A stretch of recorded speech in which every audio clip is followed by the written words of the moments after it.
il provoque de la rétention hydrosodée au travers de la sécrétion d'aldostérone. Et la soif plus la rétention hydrosodée, eh bien, ça fait de la volémie. Et puis, les deux dernières lignes, on va dire que c'est des paramètres pharmacologiques, évidemment,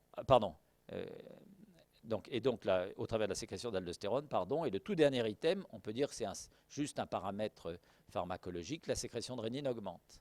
Pourquoi la sécrétion de rénine augmente? On appelle ça une levée de... elle baisse, excusez-moi. Pourquoi la sécrétion de rénine baisse? On appelle ça une levée de feedback négatif, et ça, je vous en reparlerai tout à l'heure. Donc, c'est un rapport avec la levée de feedback négatif, Donc, l'angiotensine 2 est capable de réguler proprement sa fabrication. On augmente les concentrations, feedback négatif, diminution de sécrétion de rénine, diminution d'angiotensine 2. Cercle vertueux de contrôle de la propre fabrication. Et on verra que ce feedback négatif, si on le lève, ça peut entraîner des choses qu'on ne maîtrise pas forcément. Donc voilà, on passe à une physiologie complexe parce qu'il finalement, il y a plus d'angiotensine qu'on ne pensait, il y a plus de récepteurs qu'on ne pensait, il y a même une deuxième enzyme de conversion de l'angiotensine. Mais globalement, on le simplifie à nouveau en disant dans cette complexité, on ne va retenir que AT1R, AT2R, et AT1R joue le rôle majeur. Et il a tout pour monter la pression artérielle et aggraver l'insuffisance cardiaque. Alors maintenant, on rentre dans la pharmacologie. Vous donnez un inhibiteur de l'enzyme de conversion et vous bloquez cette petite partie-là, c'est-à-dire cette deuxième étape dans la cascade du système rénine-angiotensine. Vous bloquez la transformation d'angiotensine 1 en angiotensine 2. Alors comment ça marche? Parce qu'on est là pour faire de la pharmacologie, et je me suis dit que ça vous ferait grandement plaisir d'avoir un petit rappel de votre cours de PACES. C'était des bons souvenirs. Et quand je vous avais fait le cours sur la conception du médicament et la découverte des médicaments, on vous avait donné ça comme exemple. On vous avait donné ça comme exemple de modélisation moléculaire. Pourquoi est-ce que j'insiste? Parce que tout ce qui est IEC, inhibiteur de rénine et antagoniste des récepteurs de l'angiotensine 2, sont issus de la modélisation moléculaire. Là, je ne vais vous traiter que ce que vous connaissez déjà qui est les inhibiteurs d'enzymes de conversion. Vous allez peut-être mieux le comprendre maintenant, un an plus tard. Donc, regardez comment ça marche. Là, on rentre un peu dans le détail, et l'angiotensine 1, je l'ai déroulé, c'est un décapeptide, c'est-à-dire qu'il y a 10 acides aminés, et il existe une liaison ici, phénylalanine histidine, entre le 8e et le 9e acide aminé, et c'est cette liaison qui va être coupée par l'enzyme de conversion, puisque l'on sait que le produit généré, c'est de l'angiotensine 2, qui est un octapeptide, 8 acides aminés. Comment est-ce qu'on passe de 10 à 8? Bon, si j'arrive à comprendre comment on passe de 10 à 8, et que je connais bien les mécanismes, eh ben, je vais pouvoir le bloquer par un nouveau médicament. Exactement comme on a dit dans le temps, comprenons ce que c'est que le récepteur bêta-adrénergique et inventons un bêta-bloquant. Et ça, je vous en avais parlé aussi l'année dernière. Donc on résume, l'angiotensinogène est un polypeptide, il est clivé par une enzyme qui est la rénine, en un décapeptide inactif, l'angiotensine 1. Intervient à ce niveau-là l'enzyme de conversion de l'angiotensine 1. Vous voyez, on dit les antagonistes des récepteurs de l'angiotensine 2, mais on dit l'enzyme de conversion de l'angiotensine 1. C'est une peptidase à zinc, on va comprendre pourquoi, qui clive la liaison amide entre phénylalanine 8, histidine 9. L'angiotensine 1 est ainsi transformée en un octapeptide, l'angiotensine 2, qui se fixe sur ses récepteurs. Alors ça vous aviez adoré l'année dernière, parce que ça vous rappelait des bons souvenirs de chimie. Mais en un mot, et vu maintenant et de manière plus simple, qu'ont fait les chercheurs?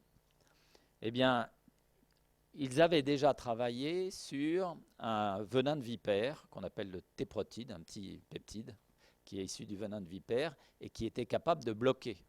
Simplement, comme c'est un peptide, c'est dégradé. Vous l'injectez par voie intraveineuse, c'est dégradé par les peptidases sanguines. Donc l'idée, c'était de faire mieux et de trouver quelque chose qui soit non dégradable. Donc ils sont repartis, et ça c'est la grande aventure des années 70-80. Ils sont repartis de ce petit carré là que je vous ai appelé schématisation de la structure de l'enzyme de conversion de l'angiotensine 1. Et vous reconnaissez toutes ces liaisons que vous avez appris à connaître, des liaisons faibles hydrophobes, et puis des liaisons fortes d'interaction. Et il y en a une qui est absolument capitale, qu'on appelle la liaison de coordination à zinc. C'est une peptidase, puisque ça coupe des peptides, et c'est une peptidase à zinc, parce que c'est un atome de zinc qui se trouve ici, dans la molécule générale. Ensuite, les liaisons hydrogènes, les liaisons ioniques, vous allez voir, ça permet juste d'aller arrimer le satellite propulsé par la fusée à la station interorbitale. Et la station interorbitale, c'est ça. Bon. Donc, l'angiotensine 1, le voilà notre peptide. Et regardez à quoi il ressemble. Il a 2 liaisons amides ici, et il a en particulier celle-ci qu'il va falloir couper. Et qu'il va falloir couper spécifiquement, et rien qu'elle. Donc on ne peut pas donner n'importe quelle molécule.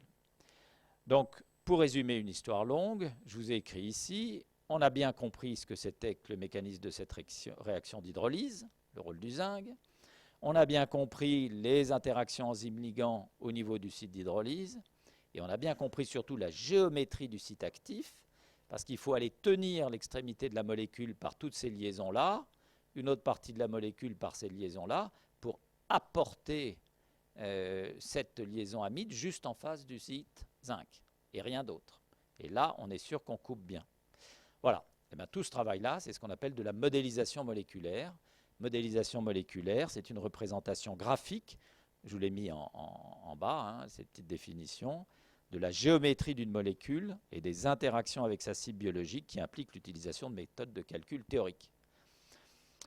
Découverte dans les années 80, maintenant c'est facile, les ordinateurs et tout le design assisté par ordinateur rend ces choses-là très faciles. À l'époque, c'était fait sur des vieux ordinateurs et c'était beaucoup plus difficile.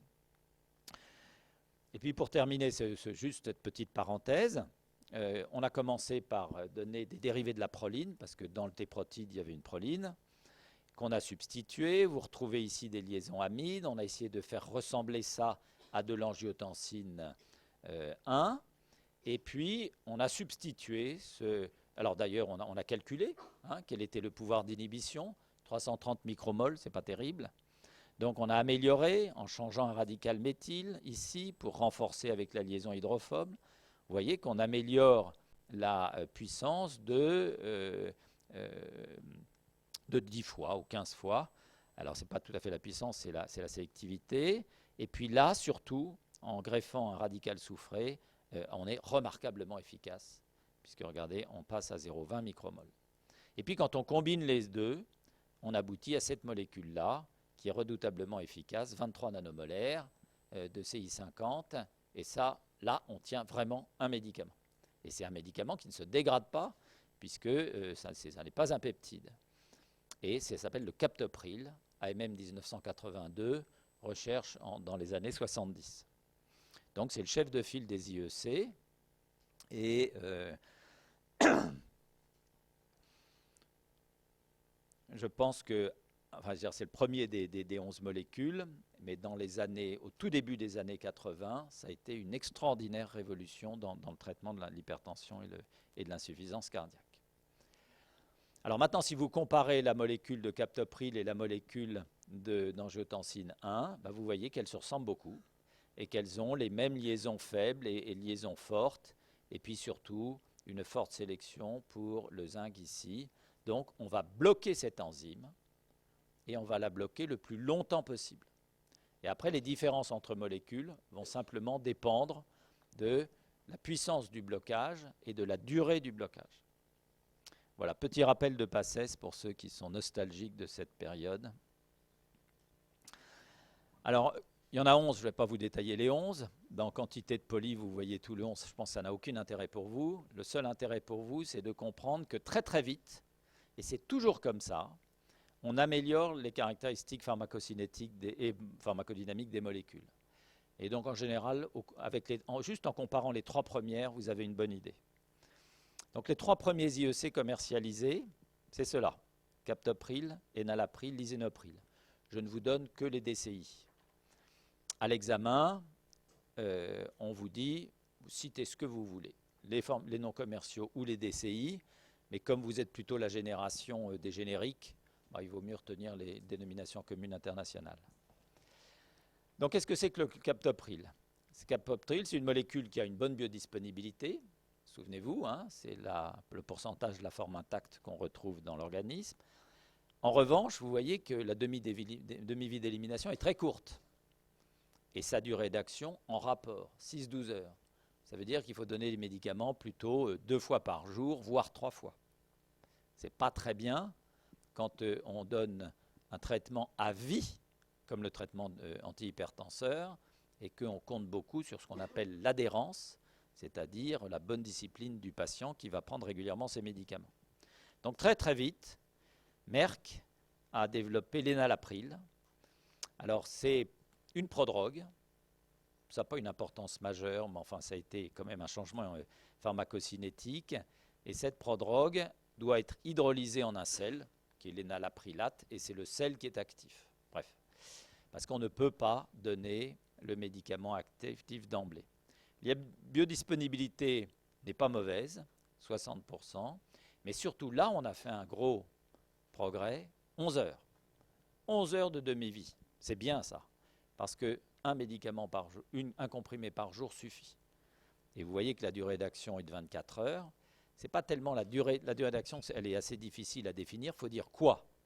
Qu'est-ce qu'on dit? On dit le blocage de l'enzyme de conversion. Alors vous pouvez dire, on veut le bloquer au moins à plus de 50%.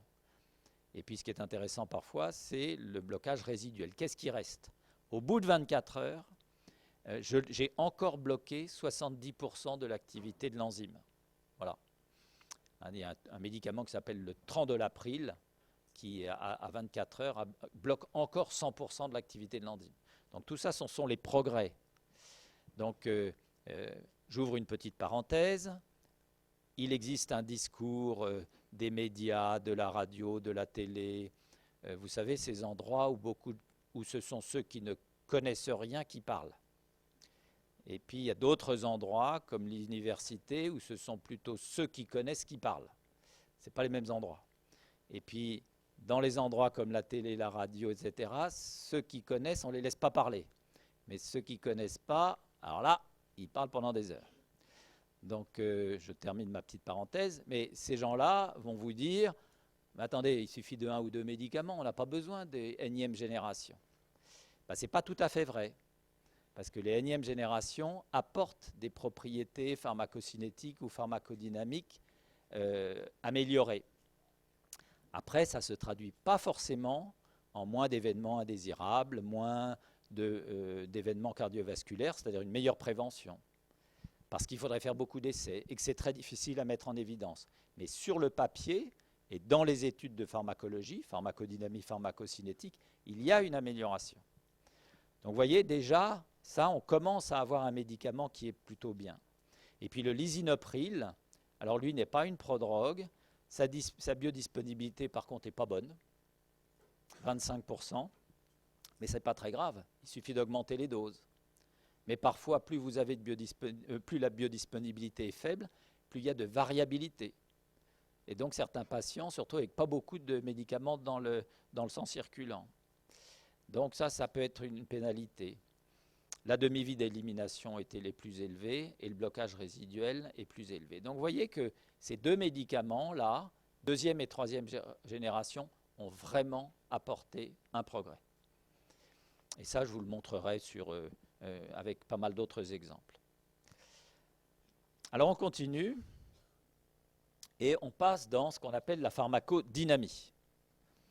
En général, je vous donne peu de données de pharmacocinétique, je vous donne juste ce dont vous avez besoin. Pharmacodynamie des IEC, et on commence toujours chez le sujet sain. Vous donnez un inhibiteur d'enzyme de conversion chez un sujet sain, qu'est-ce qui se passe? Pas grand-chose. Pas grand-chose. Pourquoi? Parce qu'il va bien.